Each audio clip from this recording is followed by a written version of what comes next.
नमस्कार. मी मनोज विठ्ठल दहेलकर, मुक्काम पोस्ट खराडा, तालुका चामोर्शी, जिल्हा गडचिरोली, कृषी उन्नती पुरुष बचत गटाचा अध्यक्ष. आम्ही डॉक्टर पंजाबराव देशमुख नैसर्गिक शेती मिशन अंतर्गत आम्ही प्रकल्प संचार आत्मा गडचिरोली तथा तालुका कृषी विभाग चामोर्शी यांच्यातर्फे आम्ही सेंद्रिय शेती चालू केलेली आहे.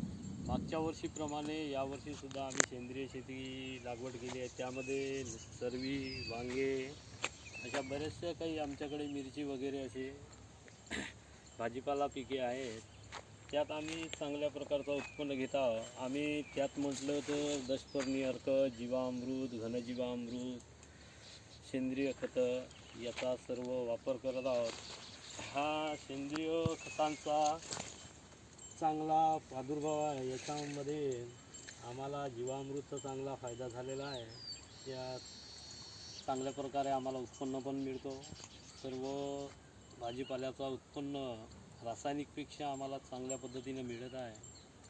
त्याबद्दल आम्ही प्रकल्प संचार आत्मा यांचं अभिनंदन करतो की त्यांनी आम्हाला एक चांगला मार्गदर्शन केला होता व आणि चांगला आमचे BTM श्री माननीय जिरीतकर साहेब यांनीसुद्धा आम्हाला खूप छान असा मार्गदर्शन केला व करत राहतात आणि नेहमी लहान सहान गोष्टीसाठीसुद्धा ते आम्हाला चांगल्या पद्धतीने मार्गदर्शन करतात. आम्ही त्यांचे मनःपूर्वक आभार मानतो का आमच्या गटाला त्यांच्यामुळे खूप काही लाभ मिळत आहे. नमस्कार.